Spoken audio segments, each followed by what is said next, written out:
Maintenant, on va passer aux typologies des RMP. Qu'est-ce que ça veut dire typologie? C'est tout simplement, ce sont des familles qui ont des objectifs et des caractéristiques communs. On trouve premièrement la première famille, les ressources interactives, puis multimédia, collaboratif, de contenu, de référence et des ressources de gestion d'apprentissage. Commençons par les ressources interactives. Les ressources interactives favorisent l'engagement actif des apprenants en leur permettant d'interagir directement avec le contenu, que ce soit à travers des activités en ligne, des simulations ou des jeux éducatifs.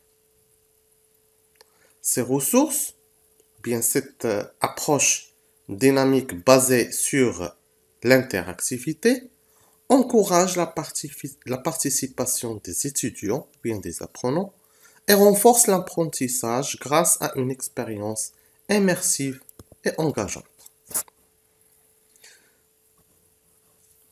Passons à la deuxième famille, les ressources collaboratives.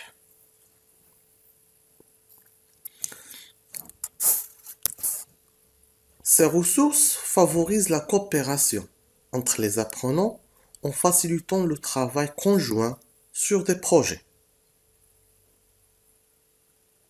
Ils favorisent le partage des idées et la collaboration à distance. Bien sûr, en utilisant bien grâce à des outils de communication en ligne.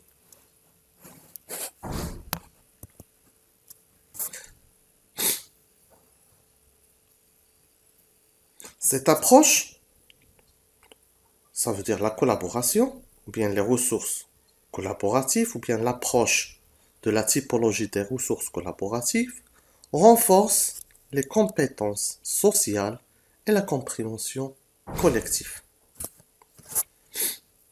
Passons aux ressources de contenu. Ces ressources offrent du matériel pédagogique varié, comprenant des cours en ligne, des modules d'apprentissage, des manuels numériques, des articles et des présentations. Ils constituent une base essentielle pour l'enseignement et l'apprentissage, offrant aux apprenants un accès facile à une variété de contenus éducatifs pertinents. Les ressources de référence fournissent des informations complémentaires, telles que des définitions, des exemples, des explications pour approfondir la compréhension.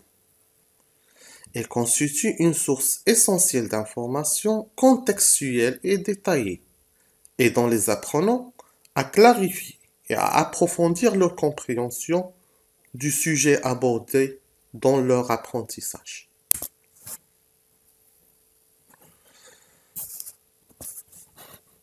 Les ressources de gestion de l'apprentissage sont des outils et plateformes utilisés pour gérer et suivre l'apprentissage des apprenants. Cela inclut les systèmes de gestion de l'apprentissage, les portfolios électroniques et les outils de suivi de progrès. Ces outils permettent une gestion efficace des cours et une évaluation continue des performances des apprenants. Passons à la dernière typologie ou bien à la dernière famille de ressources, à savoir les ressources multimédia. Ces ressources combinent divers types de médias, tels que texte, images, vidéo, animation et son. Ces médias servent à présenter les informations d'une manière dynamique et engageante. Cette approche enrichit, offre une expérience d'apprentissage plus dynamique, captivante et adaptée aux différents styles d'apprentissage des apprenants. Bien sûr, il y a des étudiants, bien des apprenants qui préfèrent voir des vidéos. Ça veut dire ils préfèrent les images animées, des animations. Il y en a d'autres qui préfèrent de lire un document, par exemple le PDF.